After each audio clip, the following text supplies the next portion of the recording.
Hello बच्चों, आप सब कैसे हो। आशा करती हूँ आप सब अच्छे से होंगे। बच्चों, हमने पहले पाठ पढ़ा था, पाठ नंबर 14, जिसका नाम था अल्फ्रेड का पश्चाताप।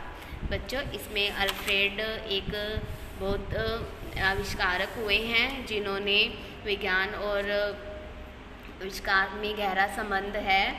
इनकी एक अनोखी सच्ची कहानी के बारे में बताया गया है कि जो अल्फ्रेड नोबेल जो पुरस्कार है उसका आविष्कार कैसे हुआ और वो कैसे शुरू हुआ। सबको जो महान सर्वश्रेष्ठ काम करते हैं उनको कैसे देना शुरू किया गया। बच्चों, इस कहानी में हमने पढ़ा था कि अल्फ्रेड नोबेल जो थे बाल्टिक शहर में के एक स्टॉकहोम नामक शहर में उनका जन्म हुआ था।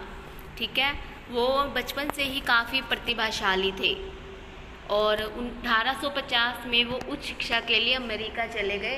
वो 1 साल तक की वहाँ पे उन्होंने पढ़ाई की। फिर वहाँ से आने के बाद वो अपने पिता के ही कारखाने, विस्फोटक कारखाने में काम करने लग गए। तो उन्होंने वहाँ पे विस्फोटक कारखाने में डायनामाइट विस्फोटक है एक, जिसको हम पहाड़ों को तोड़ने के लिए, चट्टानों को तोड़ने के लिए ये डायनामाइट विस्फोटक का काम किया जाता है। इसका इस्तेमाल बंदूक की गोलियां बनाने के लिए भी किया जाता है। ठीक है बच्चों, फिर आगे क्या होता है, एक बार ये कोई अध्ययन कर रहे थे जिससे इसकी कोई कारखाने में विस्फोटक हो गया, जिससे पूरे कारखाना जल के राख हो गया था, जिसमें बहुत सारे कारीगर और इनके छोटे भाई की भी मृत्यु हो गई थी। इस घटना से इनको बहुत दुख हुआ था। वो इस घटना को कभी भूल नहीं पा रहे थे। वो अपने आप को जिम्मेदार बना रहे थे कि इस पूरी घटना का जिम्मेदार अल्फ्रेड है। ठीक है, एक बार वो अपने मित्र से बात कर रहे थे कि सारा दोष मेरा है, मैं इस घटना को कभी नहीं भूल पाऊँगा क्योंकि मुझे इन कारीगरों की मृत्यु मेरी वजह से हुई है। मैं ही इसका दोषी हूँ और मैं अशांत नहीं हूँ, मुझे हर क्षण इसके बारे में ही सोचता रहता हूँ। तो इस बात पे उसका मित्र ने कहा कि दोष तुम्हारा नहीं है, ये सिर्फ एक दुर्घटना थी, तुमने जानबूझकर ऐसा नहीं किया है। तो उसने कहा कि तुम कुछ ऐसा काम करो कि जिससे लोगों का भला हो। ठीक है, फिर अल्फ्रेड ने पूरे जीवन भर विवाह नहीं किया। उसने रूस और आविष्कारों के प्रयोग में रूस में उन्होंने 90 लाख डॉलर की राशि अर्जित कर ली।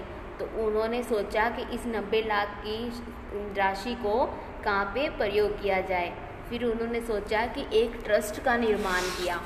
उन्होंने एक ट्रस्ट का निर्माण किया जिसमें इन सभी तरह के, जैसे साहित्य में, रासायनिक विज्ञान में, चिकित्सा में, विश्व शांति के लिए जो भी सबसे अच्छा काम करता है, सर्वश्रेष्ठ काम करता है, उसको सम्मानित किया जाएगा, उनको पुरस्कार से सम्मानित किया जाएगा। और ये एक मानव कल्याण के लिए होगा, लोक कल्याण के लिए होगा। ठीक है, तो अल्फ्रेड का जो पुरस्कार दिया जाता था वो इसी के नाम से उनका नाम रखा गया, नोबेल पुरस्कार। ये नोबेल पुरस्कार 1901 में पहली बार दिया गया। ठीक है, नोबेल पुरस्कार पहली बार 1901 में दिया गया। ठीक है, तो इस तरह उन्होंने अपने पश्चाताप का, अपना जो उनसे घटना हुई थी उसका पश्चाताप किया। ठीक है बच्चों, लोक कल्याण के लिए उन्होंने अपनी सारी धनराशि, जितनी भी जमा पूंजी थी, लोक कल्याण के लिए लगा दी थी। इस तरह उन्होंने, इस वैज्ञानिक ने अपना पश्चाताप किया नोबेल पुरस्कार से। और इस तरह ही नोबेल पुरस्कार की जन्मदात्री ये घटना हुई। ठीक है बच्चों, इस कहानी में हमने यही पढ़ा था कि नोबेल पुरस्कार जन्मदाता कौन था और ये कैसे हुआ। फिर हमने इसके शब्दार्थ पढ़े थे बच्चों। अब हम इसका अभ्यास करेंगे। अभ्यास में पहले श्रुतलेख है, श्रुतलेख पढ़ते हैं। अल्फ्रेड सम्मानित, प्रतिभाशाली, पश्चाताप, पिट्सबर्ग, अध्ययन, डायनामाइट, कार्डाइट, व्यर्थ, निर्दोष और जन्मदात्री। फिर हम करेंगे वाचन कौशल के प्रश्न उत्तर करते हैं बच्चों। अल्फ्रेड के जन्म स्थान का नाम बताओ। अल्फ्रेड के जन्म का स्थान क्या था बच्चों? बाल्टिक सागर के तट पर बसे स्टॉकहोम नामक नगर में हुआ। बाल्टिक तट पर स्थित स्टॉकहोम नामक नगर में हुआ। आगे प्रश्न नंबर है ख। अल्फ्रेड को उच्च शिक्षा के लिए कहाँ भेजा गया? तो अल्फ्रेड को उच्च शिक्षा के लिए कहाँ भेजा गया था? अल्फ्रेड को 1850 में उच्च शिक्षा के लिए अमेरिका भेजा गया। आगे, अल्फ्रेड ने किसका आविष्कार किया? अल्फ्रेड ने डायनामाइट नामक विस्फोटक का आविष्कार किया। अल्फ्रेड के पिता के कारखाने में क्या घटना घटित हुई? अल्फ्रेड के पिता के कारखाने में क्या घटना घटित हुई थी? एक भयानक विस्फोटक हुआ जिससे पूरा कारखाना जलकर राख हो गया था। ठीक है। आगे है प्रश्न नंबर, लेखन कौशल करते हैं अब। लेखन कौशल का प्रश्न नंबर 1, पार्ट क। अल्फ्रेड के पिता क्या काम करते थे? अल्फ्रेड के पिता कारखाने में विस्फोटक पदार्थों का अध्ययन करते थे। आगे ख है, डायनामाइट किस काम आता है? डायनामाइट विस्फोटक किस काम आता है? डायनामाइट विस्फोटक चट्टानों को तोड़ने, खनन में और बंदूकों की गोलियां बनाने में काम आता है। फिर आगे प्रश्न नंबर करते हैं ग। अल्फ्रेड को अपना जीवन व्यर्थ क्यों प्रतीत होने लगा? अल्फ्रेड को अपना जीवन व्यर्थ क्यों होने लगा था? क्योंकि उनके कारखाने में उनसे एक विस्फोटक हो गया था जिससे पूरा कारखाना जलकर राख हो गया था, जिससे कामगार और उनके छोटे भाई की मृत्यु हो गई थी। इसीलिए वो खुद को दोषी मान रहे थे और अपना जीवन व्यर्थ होने का प्रतीत होने लगा था। आगे ग है, अल्फ्रेड ने किस तरह पश्चाताप किया? अल्फ्रेड ने किस तरह पश्चाताप किया था? अपने पूरे जीवन भर की राशि को एक ट्रस्ट बनाने में लगा दिया था और उन्होंने लोक निर्माण के लिए, मानव हित के लिए उन्होंने अपना एक पुरस्कार देना शुरू किया। ठीक है, इस तरह उन्होंने अपना पश्चाताप किया। प्रश्न नंबर 2 है, सही उत्तर पर सही का चिन्ह लगाओ। अल्फ्रेड बचपन से ही कैसे थे? जिज्ञासु थे। नोबेल पुरस्कार निम्न में से किस क्षेत्र के विशेष कार्य करने वालों को दिया जाता है? लोक कल्याण के क्षेत्र के लिए। आविष्कार करने का मुख्य उद्देश्य क्या है? लोक कल्याण। आगे है, अल्फ्रेड ने अपने जीवन भर की कमाई से ट्रस्ट बनाई, संस्था बनाई। फिर आगे भाषा कौशल आ गया। भाषा कौशल करते हैं। यहाँ पे इन्होंने समुच्चय बोधक शब्दों से वाक्य को जोड़कर लिखना है। ये समुच्चय बोधक शब्द दिए गए हैं, इनको हमने एक वाक्य बनाना है। वे उच्च शिक्षा के लिए अमेरिका गए किंतु वे 1 वर्ष में ही लौट आए। तो यहाँ पे क्या लिख देंगे हम? किंतु।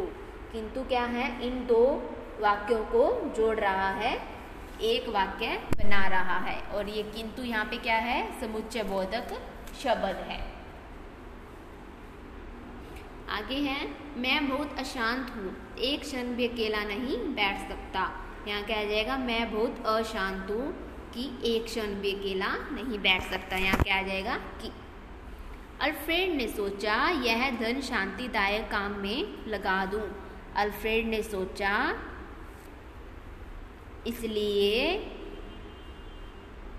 यह धन शांतिदायक काम में लगा दूँ। वह थक गया था, उसने बहुत मेहनत की थी। तो यहाँ क्या आ जाएगा? वह थक गया था क्योंकि उसने बहुत मेहनत की थी। ठीक है, आगे है बच्चों, ये दिए गए वाक्य हैं, इनमें हमने वाक्य को पूरा करना है। अल्फ्रेड ने जीवन भर या पल भर, जीवन भर विवाह नहीं किया। यह पुरस्कार खालिस्तान दिया जाता है, कभी कभी या प्रतिवर्ष कभी कभी दिया जाता है। विस्फोट से वह कम दुखी हुआ या बहुत दुखी हुआ, बहुत दुखी हुआ।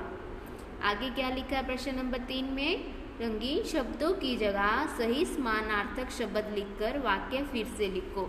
जो यहाँ पे रंगीन शब्द दिया गया है इसका हमने समानार्थक शब्द लिख के दोबारा से वाक्य को लिखना है। क्या है ये, अल्फ्रेड अपने भ्राता से बहुत प्यार करते थे। अल्फ्रेड अपने भ्राता से, भ्राता का समानार्थक शब्द क्या आता है, भाई। तो जैसे भ्राता की जगह क्या लिख दिया, भाई से बहुत प्यार करते थे।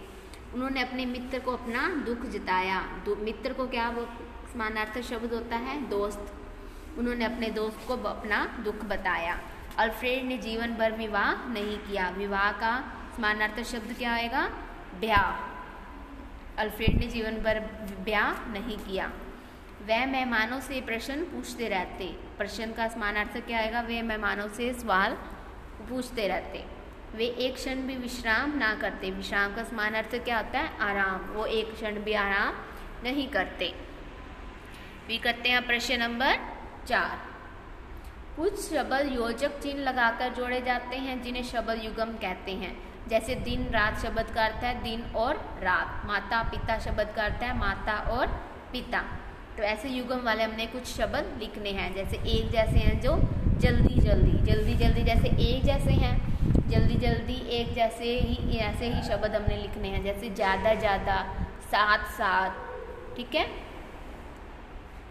आगे हैं समानार्थक शब्द। समानार्थक शब्द लिखने जिनके अर्थ सम एक जैसे होते हैं। जैसे शादी ब्याह, इनका अर्थ एक जैसा है।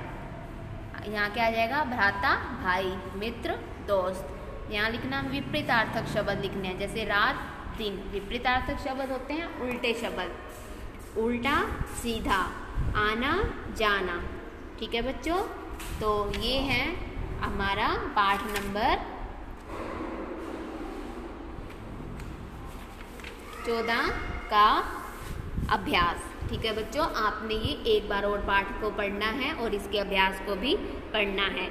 और आपने अपनी कॉपी में हिंदी की नोटबुक में सबसे पहले तो आपने यहाँ तारीख डालनी है जो आज की तारीख है और आज का दिन सोमवार। फिर पाठ नंबर लिखना है और पाठ का नाम। हम शब्दार्थ कर रहे हैं।